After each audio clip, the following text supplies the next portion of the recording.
Hi, I'm really glad to be here with Meg Donevan from Talita. Hi, Meg. How are you? Hey, I'm Meg great. is How are you? joining me from Sweden, but hails from Parry Sound, Ontario, Canada.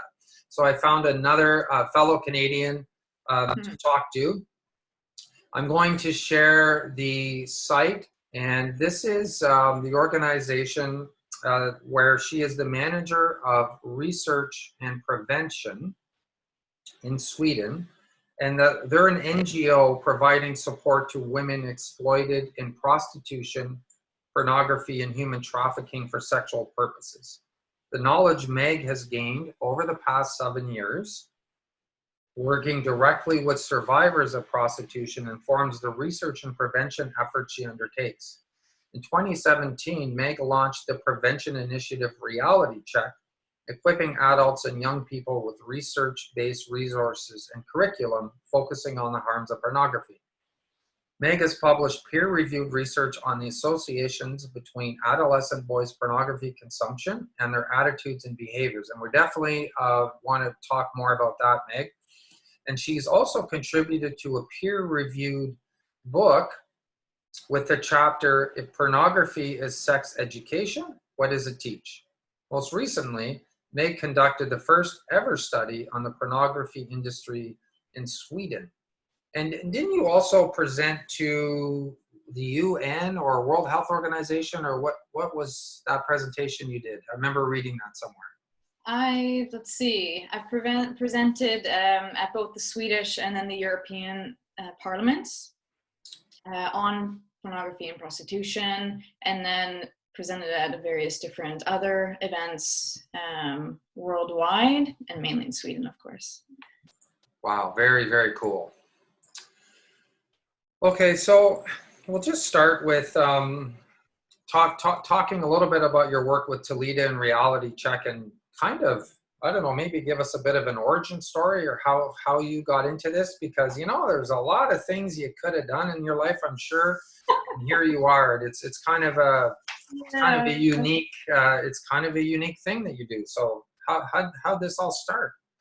it's a great question. So jumping back to when I was about, I think, 18, at that time, I had a very good male friend who I cared very deeply about. And he, at one point, shared with me that he struggled with pornography. Okay, that was brave of him. Very, absolutely. I kind of asked, like, hey, have you ever watched porn? And he proceeded to share with me that he really struggled with it and had watched it since he was 11. So 11. yeah, and which is the norm even now. And so that was even back then. And already at age 11, he began to watch it. And of course, he described to me how no adults in his context ever kind of brought up the topic. It was never questioned, never discussed. And then he also knew that all of his friends also watch pornography. So for him, it was really normalized. And it Yeah. wasn't until discussions with me where he started to then question the impact it had on his life. But then through that individual, I kind of began to understand that this is a very widespread problem. Almost all young boys, men, have at one point or other consumed pornography. Mhm. And it's not just, a problem in Sweden or Canada. I've also looked at it in even a problem in the global south, where discussions about sex, about sexual education are almost non-existent. So their kind Right. of only source of information about sexual health or sexuality is through pornography, which in the end promotes sexual violence, racism. Mhm. But I know we'll talk more about that. Yeah. But that was kind of so really caring for this individual and understanding that, almost seeing him as a victim, especially in the beginning, given that he was a young child, to this whole kind of monster, really, I think, helped me then start to wonder, okay, I know him and so many other consumers, but what about the women actually filmed? Who are they and what's their story? And so as I started to delve into that, I began to really understand the link then to prostitution, to human Yeah. trafficking. How And do you delve into that? How do you delve? Like what? Like where do you find these people to talk to them? You know, like it can't be easy. No, it's true. And that was why almost it was so fascinating to me, given that it was so widespread and almost no one talked about it. Yeah. So what did I do? That's a really good question. Well, I think I really began to, at that point, I was doing my studies at Queen's University. Yeah. And I started to kind of look more deeply into then what the research was saying. So I You're was just already, studying online and studying yeah, journals and things like that. Okay. exactly. And then I chose to write my thesis on pornography. And so I had all this time then to really investigate and come to my kind of own conclusions about what the research was saying. Yeah. And so from then I eventually moved to Sweden. I was connected with a great researcher. His name's Max Waltman, and who's been one of my mentors, I'd say. And so he's spent 10 years actually writing this over 500 page dissertation on pornography and the link to I'd violence. love to get a hold of that. Is he done Yes, yet? because he's fabulous because he actually compares the kind of context and legislative context in Canada, Sweden, and the US. And then Oh, also comes up with different suggestions on how are we going to, when it comes to the law legislation, actually tackle this issue. okay. So anyway, he kind of set me then in contact with a number of different other researchers, and I got into contact as well with Talita. And so now I've been working there for, I believe, 6 years. So research side of things, the focus on pornography was my, you could say, start to this journey. And then through this journey, then I've then got to work, had the privilege of working with survivors for the past 6 years. It's so interesting to think, what if you had never had that conversation with that young man? I know. I mean, you literally, it's almost like you literally pinpoint the entire trajectory of your career to a single moment, It's insane. It's insane. right? And the thing was, I was devastated because, as I said, I was going to ask you how you reacted to that, like how you felt. I was going to ask you, but not to get too personal, but No, absolutely. yeah.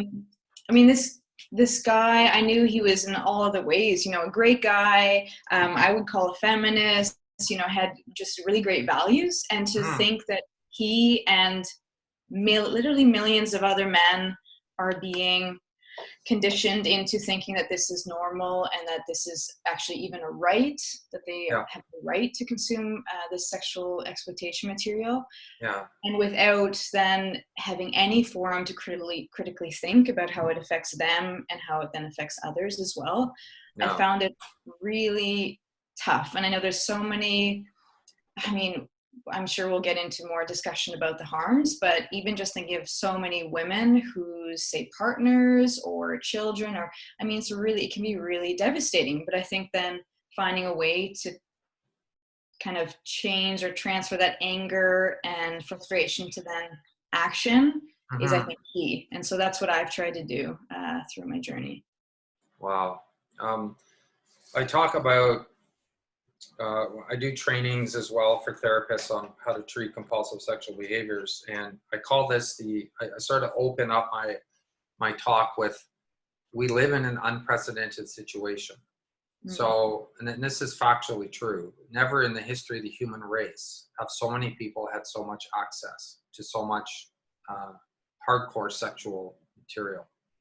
absolutely. So why do you feel that this phenomenon that we're experiencing in our culture is even a relevant issue to be talking about? Because you said something very interesting, which is it's everywhere and no one talks about it. Like, good luck finding a single uh, 2-minute news coverage on this stuff anywhere, right?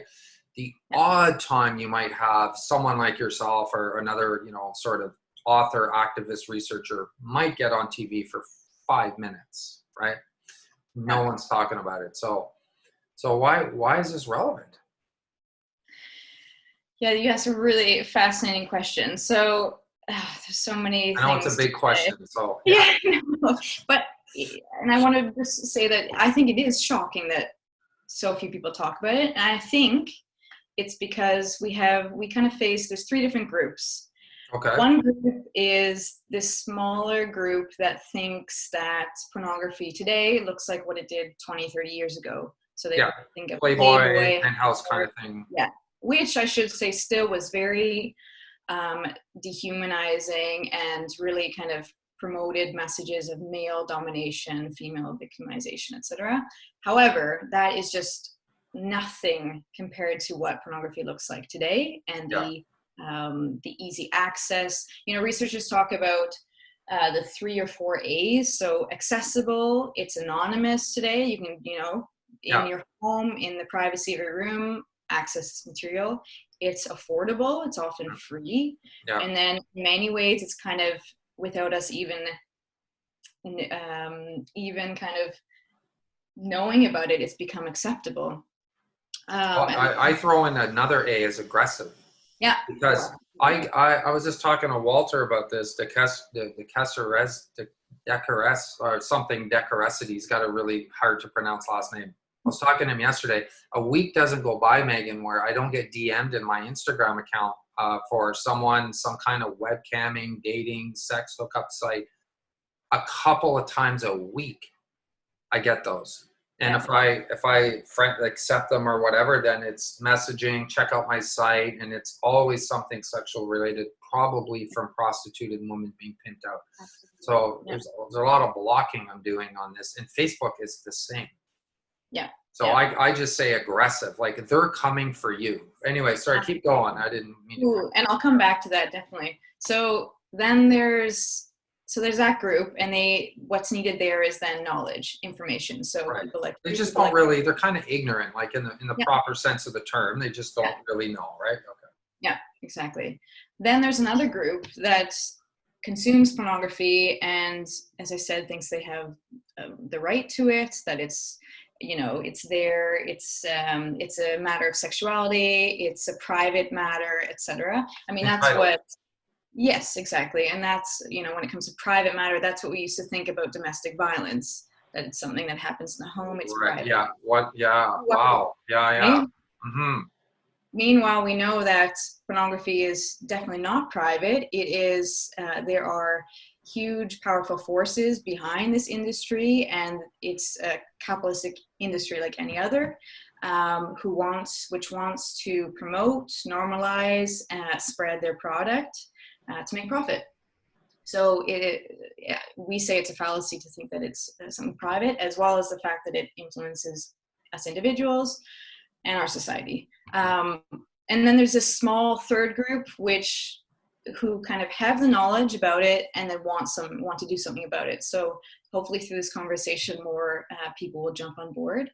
But I think when we begin to understand the issue that pornography today is not what it was 30 years ago, and the consequences, I think it's impossible to not see pornography's impact in so many areas of our life. I'm thinking too how the extent of violence in pornography, so content analysis talk about, ranging from anywhere from 40 to 90% of all mainstream pornography contains explicit violence. And I think the key thing here too is that it's 98% of the time men committing violence against women. Yeah. And what the women in pornography are kind of coerced into doing is to act like they want, or at least act neutrally regarding. Yeah, they look neutral or like they enjoy it.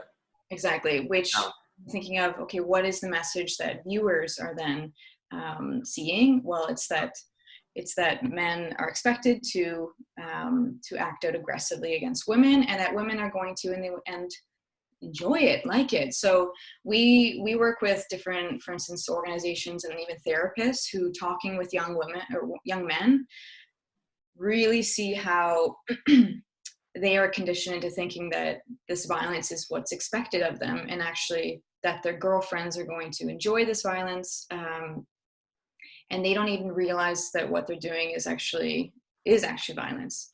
Well, Melinda was talking, because she speaks to like literally thousands of middles and high school kids, and girls are telling her, you know, it's right to choking on the first the first sexual encounter, right to choking.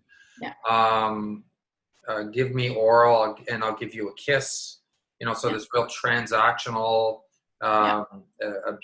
abusive, aggressive sort of mentality that's completely learned from pornography. So that, I mean, she's in Australia, but I think if we talk to anyone anywhere in the world that's researching this stuff, it's going to be the same kind of thing. Yeah. So that's what the professionals see who are working. That's what we, you know, hear from children. That's what the professionals see, and that's what the research shows. And so what we're seeing is that boys and men are being radicalized into becoming violent, and while girls are being groomed into kind of expecting that this is what's expected of you. Yeah. And I completely agree that so many young girls are, you know, contacting us and other partners saying, you know, exactly as you say, the first sexual encounter, they're being choked, which I think has become, and because of the pornography industry trying to normalize this violence, we almost don't see that anymore as violence, and yet we know that choking can literally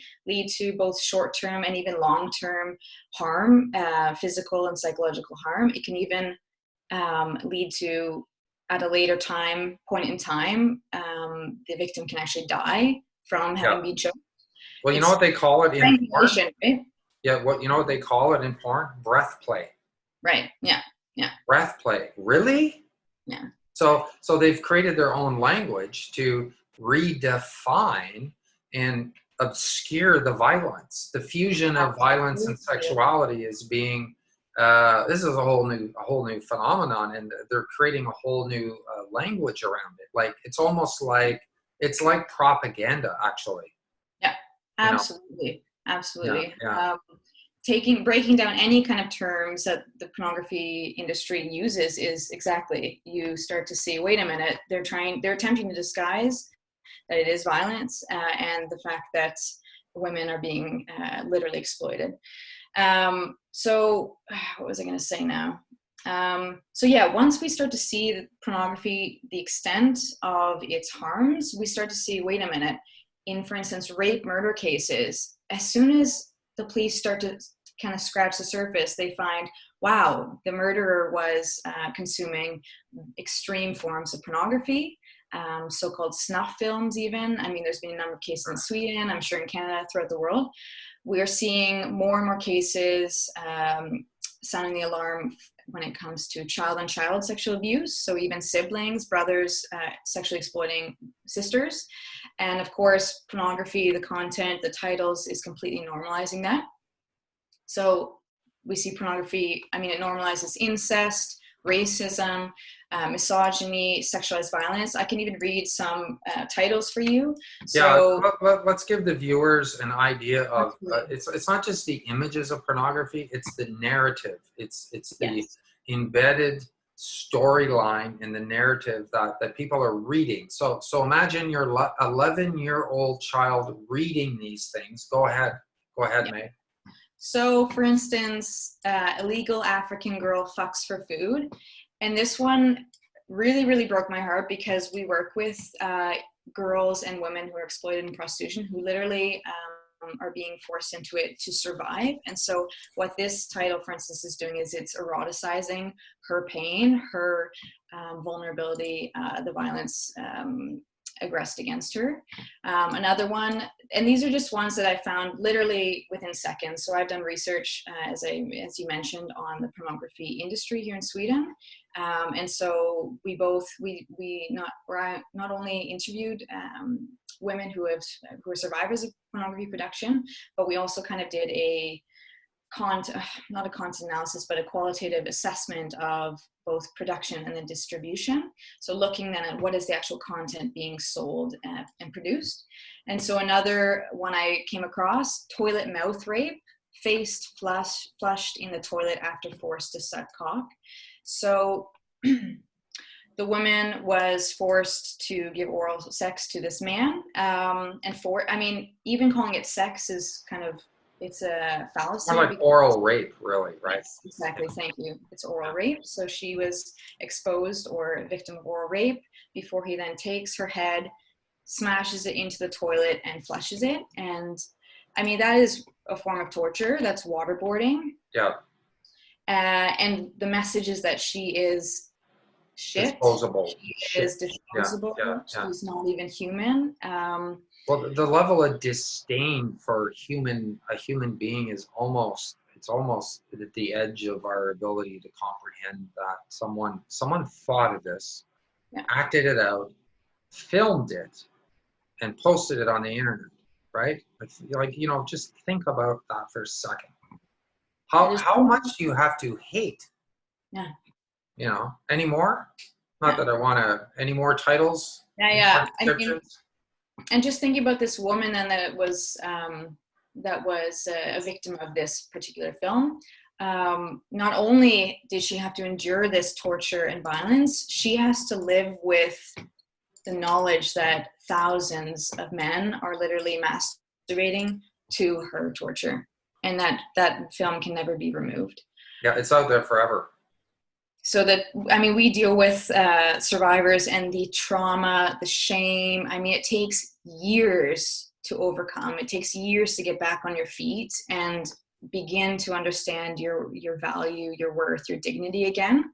But it makes it so much harder when you know that anyone you meet, your colleague, your child, your neighbor, maybe has seen this image of you. I mean, just like sit with that for a second. Imagine the horror, the trauma that instills. I mean, it's just, I can't even imagine.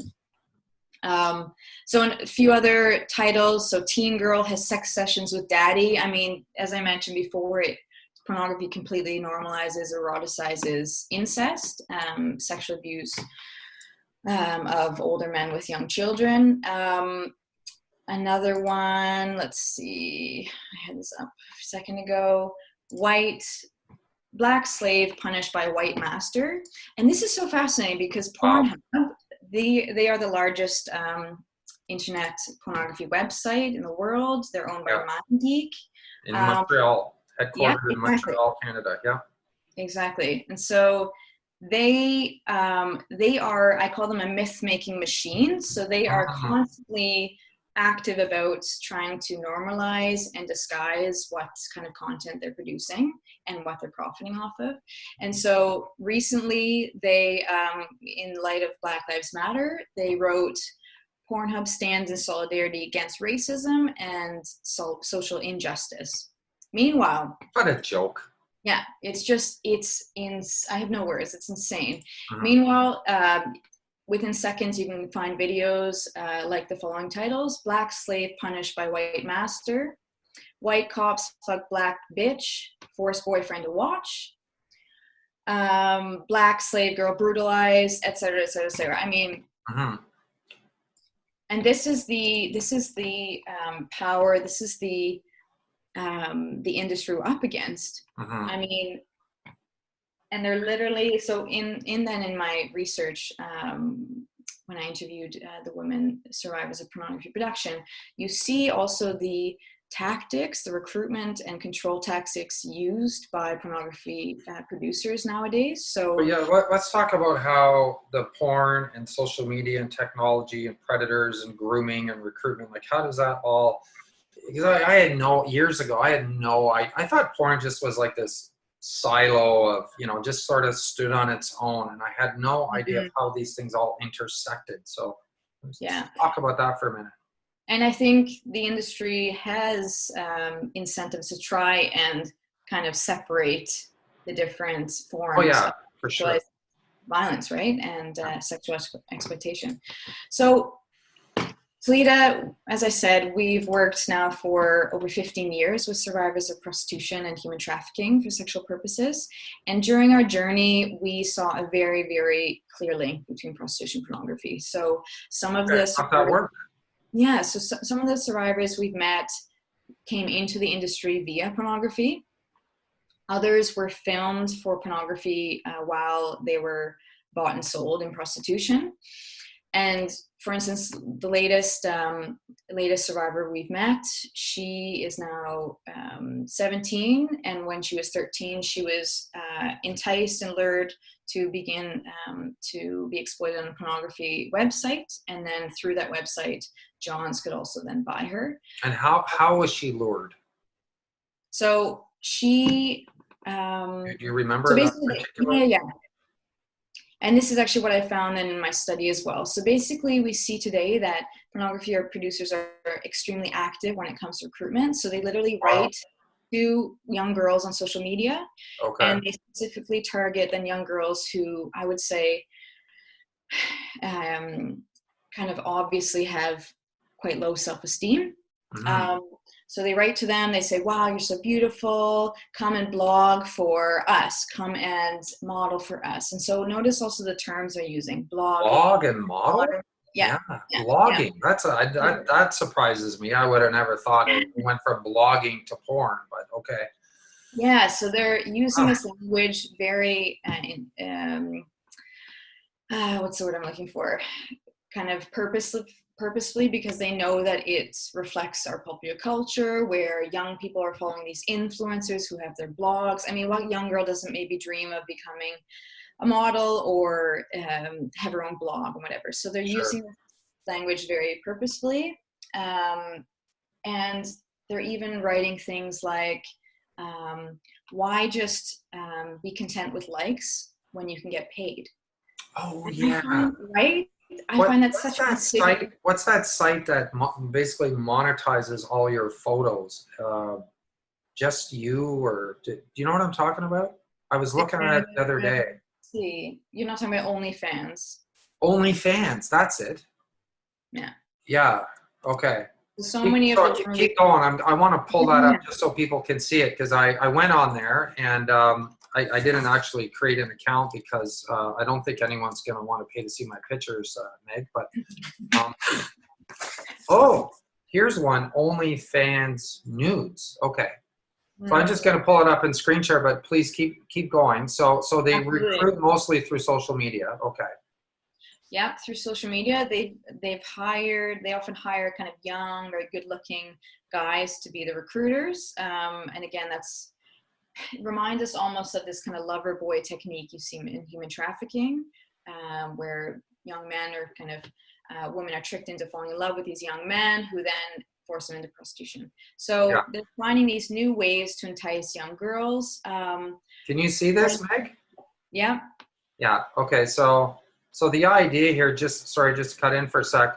So this girl, Emily Hill, VIP, whoever she is. So let's say, she's young and beautiful, and she has already like thousands of followers on Instagram just from her posting selfies. So OnlyFans says, hey, go on our website, open an account. And then of course we're going to get into probably, like that little thumbnail. She still has clothes on, but there's probably full nudity. And then our subscribers will pay, $5.85 a month. Here's a subscription bundle, and monetize your self-objectification. This is a good way of saying it, I think, right? Exactly. Yes. Yeah. Okay. And what's fascinating is that these I call them porn pimps. They write, as I said, why not get paid, or why not get paid instead of just likes? And of course, for a girl who maybe has low self-esteem, is in need of money, affirmation, etc. I mean, it's such a small step from just getting likes to getting paid.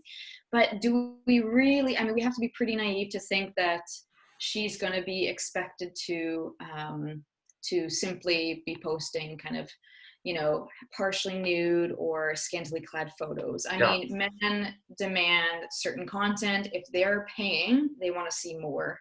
So in the end, because of her vulnerable situation, in order to maintain the same amount of earnings, over time, she's forced to post more and more explicit content over time. Well, you can see how that's a short step. Like, let's say they do that a few months, and that's a short step to just full on webcamming. Hey, you can even make 10 times more money setting up your own webcam site, and people will pay to see you, you know, do various sexual acts either on yourself or with someone else. So Exactly. And slippery as one of slope. the survivors I interviewed said, once you start, you know, even the first time you post a video or a film or a picture, the damage is almost already done, because Mm, then suddenly it's documented, you're there, you can't remove that. yeah. And so these girls are kind of forced then to continue and at least try and make some sort of what they call career out of it. At the same time, as we know that, exactly as you say, I mean, over time, they're coerced into doing more and more extreme stuff, especially in the current context where with COVID-19, there's so many more vulnerable, marginalized individuals out there who, especially women even, who maybe partook in, say, studio pornography production or even prostitution. I think what people maybe naively think is, well, you know, people can't, you know, move as they did before. They don't have the same freedom. So maybe, yeah, prostitution also goes on hold. Of course not. We know that men's demand for women's bodies and their exploitation of women continues and actually increases in times like these. And so really we just know that most of prostitution then just ends up online, like everything else in our lives. Yeah. In the form of then pornography and webcamming. And so I really think that in this time, hopefully people will more and more see that pornography is actually online prostitution. And that's what survivors call it. They say pornography is prostitution with a camera in the room, but it has uniquely devastating harms because it is filmed and then spread, and the survivors then no control over those images. Wow. Yeah, go ahead. Well, no, I was interviewing Brett Allman yesterday, who's he's actually in Whitby, I think, Yeah. but he speaks to youth and teens, like he's a professional speaker. So he has an article on his website about the woman who went online on Instagram pretending to be an 11-year-old girl. So they literally photoshopped her 35-year-old face to make her look younger. And then she went online, bunch of cute selfies, and it was something like 92 direct messages in her inbox in 5 minutes from guys. Yeah. And so it's just kind of lines up with exactly what you're saying, because I'm sure out of those 92 guys, you know, they weren't just there to chat about the weather, right? There's probably some porn pimps. Like I'm thinking there's rooms full of guys that are, well, maybe not sitting in a room, but there's guys that are working on a commission base, like. And this is what people need to understand. This is a very sophisticated, multi-level industry. Okay, they have a board of directors, and they have sales teams, and they have marketing experts, and they have social, you know. So let's say this OnlyFans probably have 100 guys that work freelance, probably on commission. So you get so much money for every girl that you get to sign up. Let's say it works like that. So they're just on there all day. I'm going to hold my phone up, but it's charging. But they're just on there all day, just hitting it up, talking to these girls, right? Talking to these girls. So exactly. I think that's why it's so important. I think it's so easy for us parents. I've relatively recently also become a parent, and I think it's congratulations. So easy for us. You're in for a fun ride. You're right. It's so easy for us to think, well, not my child. I mean, you know, I have I've, you know, provided my child with hopefully critical thinking, etc. And, you know, I protect my child, etc. But the internet, I think we deceive ourselves into thinking that the internet is somehow not real life. We would never let our child, you know, walk into, you know, a room with a stranger, etc. But suddenly that's what's literally happening online. They're being contacted by predators, people who are grooming them, etc. And so when it comes to prevention work, we have to be very active in having conversations, not only about how pornography, like when it comes to consumption, harms, but also about the fact that girls in our community, maybe our neighbor, even maybe our daughters, are being contacted by these predators and eventually exploited. So I think that it's so easy to think, oh, you know, pornography production, that takes place, you know, way off in, say, the US, the LA, but no, it happens right here in our communities. And that's super, super important. So when a parent places unfiltered smartphone with a data plan in the hands of a 10-year-old, what sort of, I mean, you've kind of answered this question. What kind of risks are they exposing them to besides what you've already mentioned? Like it's almost, I think it boggles some people's minds. Like they really do find it hard to believe that there's literally people out there that do nothing but try to recruit, Exactly. kids on through social media. But what other risks, like, let's talk about even things like, getting requests for pictures and sending and receiving them, and sextortion and that type of thing. What are you hearing about that?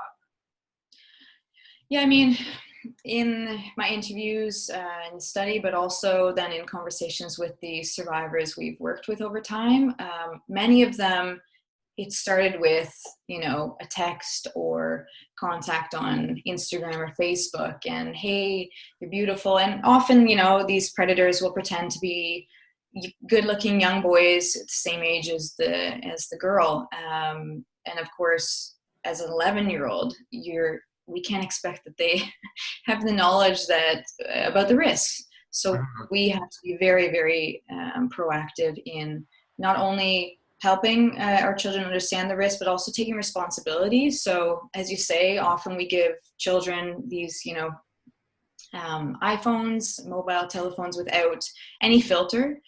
And that's insane, because we know that it's not a question of if, but actually when young people come in contact with pornography. And I mean, we see that globally, the average age that young people come into contact with it is 11. And of course, that's, the average. So half of these youngsters are... It's down to 9. According to Walter, it's down to 9 now. And I'm not surprised, because these... Who knows? It's just, let's just say it's younger. And it's way too young. It's way too young, right? And the crazy thing is we have, especially, it must be the same in Canada, but in Sweden at least, it's we have this, promoting of digitalization in schools. Most kids are receiving laptops, tablets, etc. And so we have a plan regarding digitalization, and yet no safety plan attached to that digitalization. Like some schools in Sweden, we hear that while there are filters for teachers on the laptops and tablets, there are no filters for children. And I mean, it's just insane, because we know that sooner or later they're going to come into contact with this. And I think at first children they're absolutely traumatized by what they see. And at the same time, we know that almost no adults are talking with children about this. So children are alone in that trauma and pain. And yet they see on these websites how many millions of people are giving likes, are writing, here's what a real man does to his woman. I mean, just as you say, the language, the narrative there, narrative, it convinces them that, oh yeah, this is normal. This is what's expected of me. Well, and I find, there's a theme that comes up over and over, is the lack of context being provided by not professional parents and or professionals, let's say responsible adults. There's a lack of context. And I think it was one of Walter's, or maybe it was Melinda, one of them, they did a study on people that have a problem with compulsive porn use, and like 10 out of 10 of them reported no conversations growing up as a kid or teen about any of the things that we're talking about. And I'd say that bears out in my practice as well. I'd say 95% of everyone that I have as a client that has a problematic sexual behavior tells me, mom never talked about it, dad never talked about it, no one ever even mentioned pornography to me, never mind all of these other things, right? So I think that's why it's so important to sort of make professionals aware and educate them. And I mean, I think we have a responsibility. Like, what's our responsibility really at the end of the day? Because, teachers will say, well, I'm here to teach, and maybe this happens off school grounds, or parents will say, well, I can't, if I go through my teenager's phone, I'm invading their privacy. Or, this is kind of getting into my other question about the false narratives, or maybe excuses we're making for ourselves too. Like, I've seen a few Playboys growing up. I'm fine, So I think it's time for a real total change of mindset, don't you? Yeah, absolutely. Absolutely. I think given the widespread nature of this problem, I mean, we call it a public health crisis, and I truly believe that it is one, and that's what the research is showing, that's what the data is showing, and that's what professionals see in their practice. Actually, in our prevention work, Reality Check, we found it really effective to kind of target common myths about pornography. So things like, oh, it's just fantasy, it's not real, or, oh, well, kids can learn about, sex ed through pornography, or, oh, not my child, other children maybe, but not my child. Or, pornography, there's not enough evidence to show that it leads to sexualized violence. And so what we do is after given the kind of myth, we then dismantle that myth through research and facts. And the thing is that the facts are there, the research is there. I think a lot of people go around saying, there's not enough research. Those people who are saying that have not looked at the research. That's what Max Bultman says. He, as I said, has dedicated 10 years looking into 40 years of research, looking at the link between pornography consumption and sexualized violence. And There's that been link, 40 years of research on this? he has kind of compiled the last 40 years. Wow. And Okay. all different stuff. I mean, that's why it's over 500 pages. Wow. So we have experiments, which I would say are the kind of the strongest evidence. But of course, nowadays with ethical precautions, we can't always do the kind of experiments that we'd want to do. Plus, there are no control groups because almost all men have seen pornography. So then we look at naturalistic experiments. And so, for instance, correlational studies, etc. There's meta-analyses, and what the triangulation, so bringing together of the research shows, is that this is a undeniable ingredient, a catalyst for men's sexualized violence against women. So there's no question. More of the data is also pointing towards the fact that pornography triggers and actually then influences men into going and buying a woman in prostitution's body. That's what survivors of prostitution have told us. That's what Johns have told us, and that's what the police have told us. So now we have actual research really showing that. And so what we do also in our work, we kind of group it into pornography consumption, porn culture, because we know that regardless of whether or not you actually consume pornography, you're influenced by, for instance, these messages that we see in our popular culture. We know that Pornhub and other porn producers with their marketing skills are very stealthy when it comes to trying to normalize and promote these products. Yeah. And we know that, the pornography that we saw in, say, Playboy 20, 30 years ago, that's now in magazines, movies. So we're constantly... Yeah, absolutely. So we're constantly bombarded by the hypersexualization of the female body and these kind of harmful masculinity ideals of men being dominant, controlling, and not showing emotion, etc. So, and then finally, I just had a thought, Megan. So what you're saying is, as therapists, of course, we're embedded in our culture, and by the very nature of the fact that we're embedded in our culture, are blind to some of these things that we bought into, the myths and the assumptions and everything. Like, I don't know of hardly anyone that walks around that's like consciously aware of the rampant, constant, pervasive objectification of women in our culture, because we don't know anything else, right?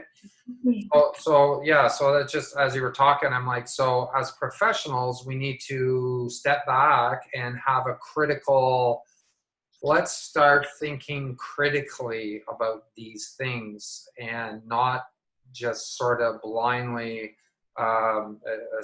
take on the pulp culture that we're immersed in.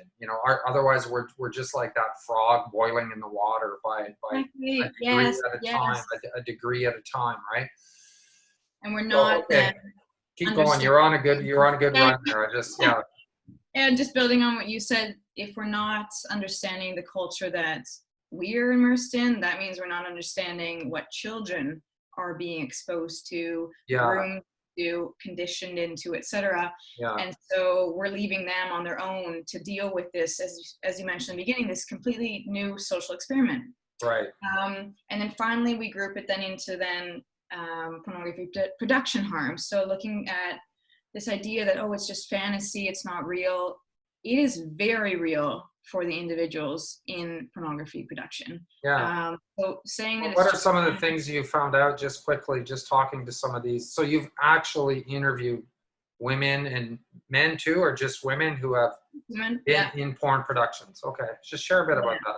Absolutely. So we did the first study ever here in Sweden. There's very little research worldwide on this issue, but what the research shows is just the harm and extreme vulnerability that women and men face in the industry. And so what my study kind of confirmed, or at least added to the conversation, is just that, just like we kind of maybe could have imagined, the women in pornography are coming from adverse background factors, like they're all young, so entering into the industry when they're 18, 19, but some even underage. So again, reminding us that, hey, we need to be proactive when it comes to prevention and young people.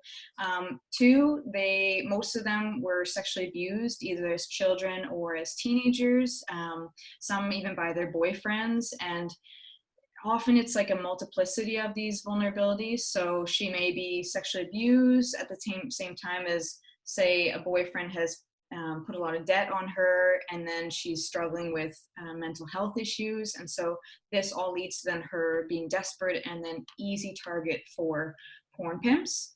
And then finally, the women also discussed or reported different types of mental health issues, high anxiety, depression, some even said they have PTSD or different diagnoses.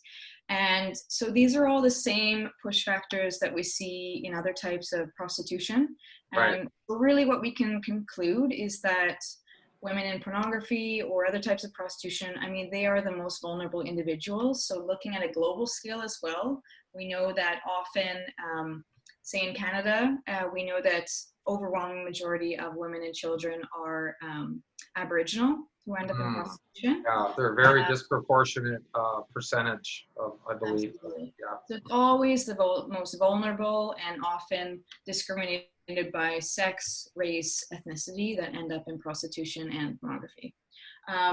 Also, what we saw was that most of the women in pornography had been in other types of the sex industry, so stripping, so-called escorting, sugar daddy dating, which is just a form of prostitution. Pimps have tried to sugarcoat and glamorize prostitution. Webcamming, etc. So for the women, there's no huge difference apart from, say, in pornography, it's filmed and documented. But they go, as Melissa Farley says, they go where the sex purchasers are, where the demand is, and then where their pimps send them. So understanding that is super important. And again, I think having this holistic knowledge or perspective of pornography is absolutely crucial. I mean, if we are against human rights violations, if we're against human trafficking, if we are against social injustices, we cannot be for pornography. We cannot ignore its consequences and its harms, and especially the most significant harms being for those who are most vulnerable. And yeah, and can you speak? I think there's a pervasive myth out there, especially among the users of pornography, that, you know, these women are just, you know, they have a high sex drive and they kind of enjoy it and it's easy money for them and they're probably having a great time. Like, so what's the reality of it though? Like from you know, you've actually talked to these women, you know, do they come out of it? You know, how many of them have ever said to you, I really miss being in the industry. It was the easiest money I ever made and I got treated so good. You ever heard that? No. Didn't think so. I can say that for Talita in general, we've worked with survivors for over 15 years. And while some women we've met initially come in saying, you know, I love this is exactly what I want to do, blah, blah, blah. As soon as she builds up trust for us, that kind of narrative falls. And what we then see is, okay, she's, you know, survived sexual abuse her whole childhood. She's had this vulnerability, et cetera, et cetera. So the truth comes forward eventually. And when it comes to my interviews a couple years ago, I'm thinking of one particular woman who said it like this. She said that basically she can't really believe that men actually think that the women want to be there. She says, I do exactly what I know the bastard wants, so I can get paid, so I can survive. Right. So, I mean, survivors of prostitution, pornography, they adopt different strategies of survival. So things like, you know, even looking like they want to be there, they want to do that, that allows them to get paid, because the producer might not pay them if they don't act like they're wanting to be there. Two, it helps them kind of it be over with faster. Same with women in prostitution, right? Right. Two, they're dissociating. We know that, and that leads to, that's a pretty amazing survival mechanism that our brain allows us to actually flee while we're enduring something horrible. But over time, that of course leads to different dissociative disorders, PTSD, and other illnesses. So over time, it's absolutely devastating. And I mean, to say that, oh, you know, it's a job like any other jobs where the prerequisite is childhood sexual abuse, a plethora of different vulnerabilities, and the outcome of that job is complex PTSD, that to me is absolutely no job. So I think it's important we have actually an ambassador, his name's Daniel Israeli. He actually, his he's in that, he did that little film, like growing up, he grew up in the porn industry, right? Exactly, yeah. So his father was a porn producer, and so he grew up with the individuals in the porn industry. And what he says is, like, if you look really closely at the faces, at the eyes of the women in this industry, you can't not conclude that they don't want to be there. It's just the only fantasy in pornography you could say is that women want to be there. They want to be humiliated. They want to be tortured, etc. They deserve to be tortured. We have the honor and privilege of meeting with these women, and what I see is that they are survivors. The only difference between them and us is that they haven't had the same chances in life, and that they've survived men's sexualized violence or patriarchy for their lives. So, and I think it's, I think that when we begin to humanize, see the women in pornography as, say, you know, a Sarah, Amanda, someone that, you know, we could easily meet.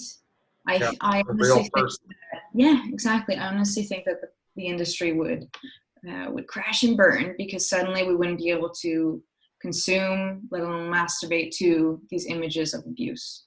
Yeah. Well said. Let's share a little bit before we wrap up about your study on the effect of exposure to pornography on adolescent boys' behaviors and attitudes. Did I say that right? Yeah. So we looked at, I mean, it was a relatively small study, and of course in Sweden. But what we found was, for instance, the higher the consumption frequency, the stronger the effects. So, for instance, an association between pornography consumption and different types of risky sexual behaviors, like early sexual debut, like anal sex, multiple partners, etc. And then we also found kind of indications of sexual preoccupancies and compulsive kind of pornography consumption. So 10% of the boys that we studied or conducted this survey among said that they watched pornography much more than they want to. And so again, kind of indicating that there's some kind of compulsive component there. Of course, that is just one study, but again, in a huge kind of sea of different other studies in different contexts with, I would say, more prestigious research techniques. So I read a study recently that could actually identify a causal relationship. So pornography consumption leads to then risky sexual behaviors like non-condom use, early sexual debut, etc. So, I mean, thinking of schools who have a huge responsibility to promote sexual health, to promote conversations of consent, etc., we will get nowhere. And even when it comes to preventing sexual harassment, et cetera, we're not going to get anywhere in our prevention efforts if we don't at the same time tackle this monster that all young children have access to. So to me, it's just, I mean, thinking about a teacher talking about consent in a classroom, and at the same time, you know, boys, girls are watching this medium that literally promotes the opposite. I mean, how are kids supposed to navigate that? So as we see it, pornography is literally the most challenging aspect of kind of promoting consent. And I think that as professionals, when we start to understand what pornography is today, we can choose to ignore it, of course, but how are we then, if we care about the young people we're working with, if we care about the adults we're working with, if we care about the well-being of our fellow human beings, I don't think we can just ignore this. Yeah, and I compare it to, and other people have actually, it's not my idea, where we were with the tobacco industry. Like we kind of, you know, it finally got to the point where we couldn't deny the fact that smoking cigarettes was killing millions of people every year. So then some work started on raising awareness, and a huge body of research began to be developed. Then there was a pushback where this was suppressed or denounced by the tobacco industry. And they went to almost any length you can imagine to suppress the research. There's a Russell Crowe movie about that called Insider, I think, where he's like a whistleblower, and I think he literally just disappears or something. They make him go away. You know? And but now, and it took 30 years, but now smoking isn't cool. Right. And I don't know what's like in Sweden, but in Canada, it's kind of, it's not cool. And I don't think, like, we're maybe 10% of people smoke, whereas back in the 50s, it was almost half of the people smoked, right?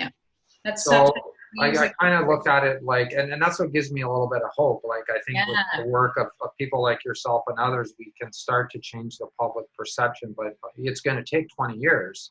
But I think we can get to the point where I hope one day people are like, oh, porn, you watch that stuff? What's the matter with you? Absolutely. It's the worst. We need that critical mass, exactly, to push for, you know, a variety of different changes, including legislative change. But you're so right that, I mean, even with when you think about the tobacco industry, there was, I think, at least I've heard that when it comes to the research there is not even that many research studies when it kind of finding this causality. There was enough correlational studies that they said, wow, this is something we cannot ignore. This is contributing to ill health. We need to do something about it. So that speaks to a number of different things here. So one is that just like that, we have enough evidence when it comes to the harms of pornography. We have, as I mentioned before, a variety of different studies over the past 40 years, and we need to not only account for that knowledge, but I think also even knowledge that we can receive from survivors and professionals who see in their daily work the harms of this medium. And two, what was I going to say? Two, there's like, just like the tobacco industry, there's an industry behind it that has an incentive to a lot of money silence us, to keep us from kind of revealing the truth about this. And then three, there was one more thing I was going to say. Don't you hate when that's why you got to write stuff down? Oh, you got it? You got it? Okay. I know, I have a little list here, but I forgot to write that down. Right, I think when it comes to research, I think what's sometimes forgotten is that certain researchers have huge amount of bias and actually links to the pornography industry. And so they have a huge incentive to kind of, you know, kind of take shortcuts, etc., to promote their agenda. Well, have you read David Lay's stuff or Nicole Prouse? Yeah, Prouse. Perfect example. Yeah, exactly. And they have ties to the industry. But of course, the average person hasn't delved, you know, taken 10 years to look into the research. So I think that these are the conversations, and this is the truth that needs to be revealed through people like you and me. And then you mentioned one thing about just young people and, you know, being conditioned, bombarded by the culture we live in. And I was thinking about these young girls that we work with who actually started this initiative where they wanted to give young people the sexual education that they themselves missed. So they're called The Sexual Education You Never Received. And so the goal is then kind of combat that. And so at our conference this past year, we gave them kind of task to describe a world without pornography.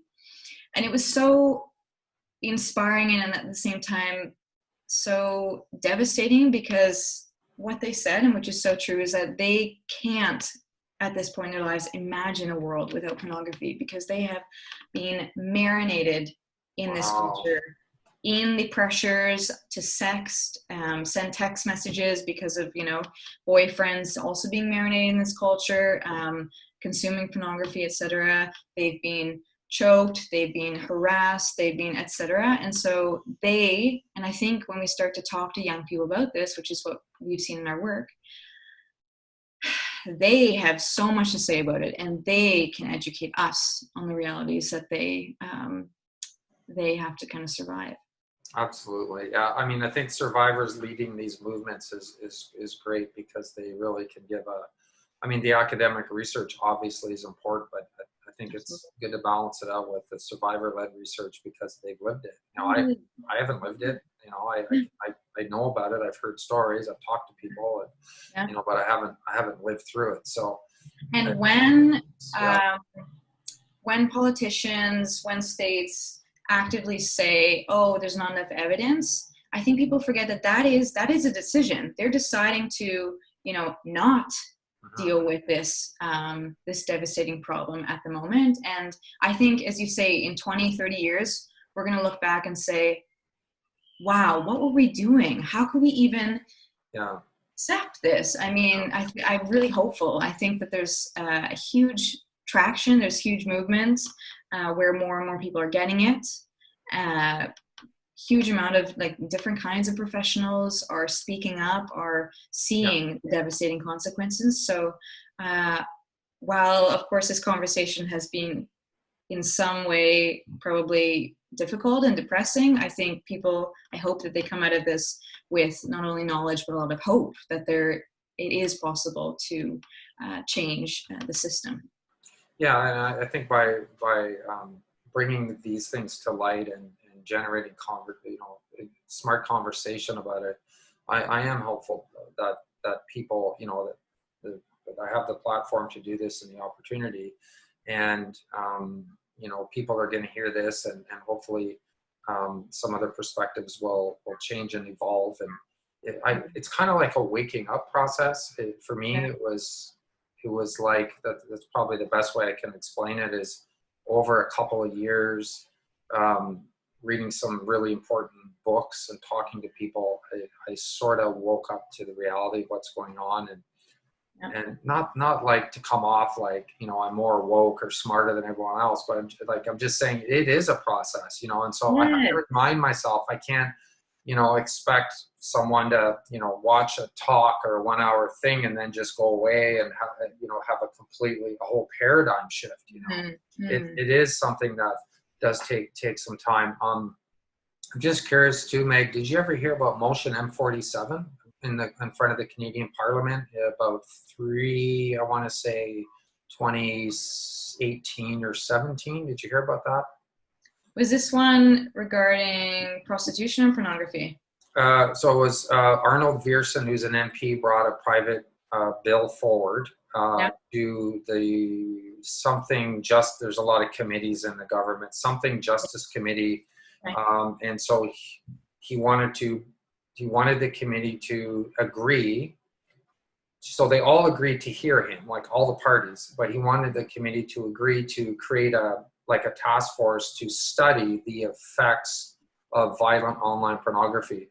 Yeah. So I submitted, I forget what the word is for it, but sort of like a little mini paper, you know, and they brought in a few witnesses, like Gail Dines went in from the States, Yeah. And so they presented the evidence about why they need to be aware of this and start considering things on a legislative level, like meaningful age verification and that sort of thing.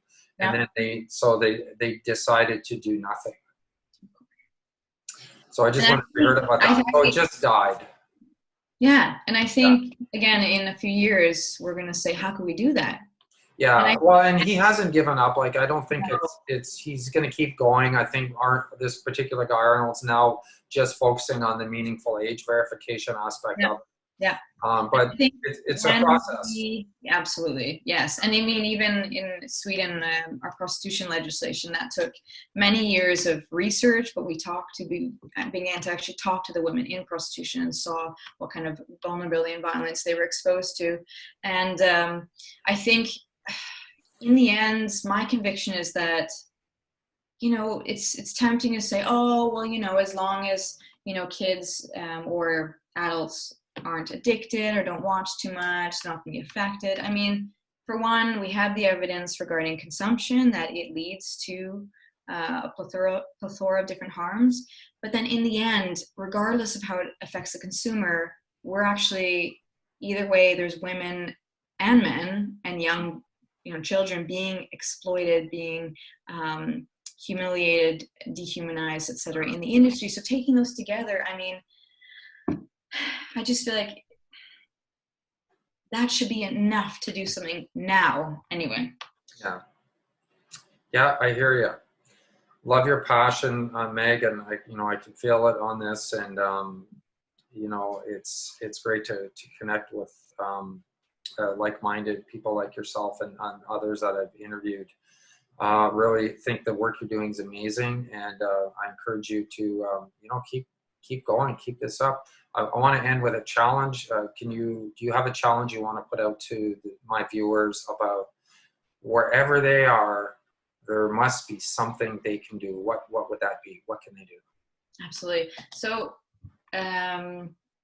few small things, or small, I don't know. But anyway, a few things you can do. So one, I think, gain that knowledge, because I think that's going to make you just so much more comfortable and at ease to then have conversations, because I think that's why we hesitate. We don't necessarily intervene or ask the questions because we feel like we don't even know ourselves. We're not aware. So gain that knowledge, access the knowledge that's being summarized, etc., from different organizations, just enough so you feel like, wow, you understand what this is about and what the harms are.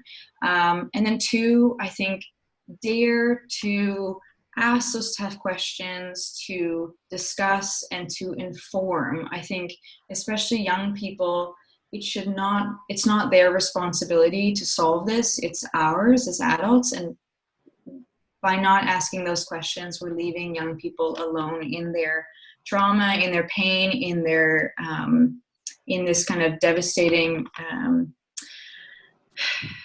medium that's affecting their lives. So I think ask the tough questions, even knowing that young girls are being actively groomed online. I think we need to be, children are looking for us for guidance, they're looking at us for support, and for us to be the ones to take that initiative. And I know obviously conversations, even about sexuality, sex, feel awkward.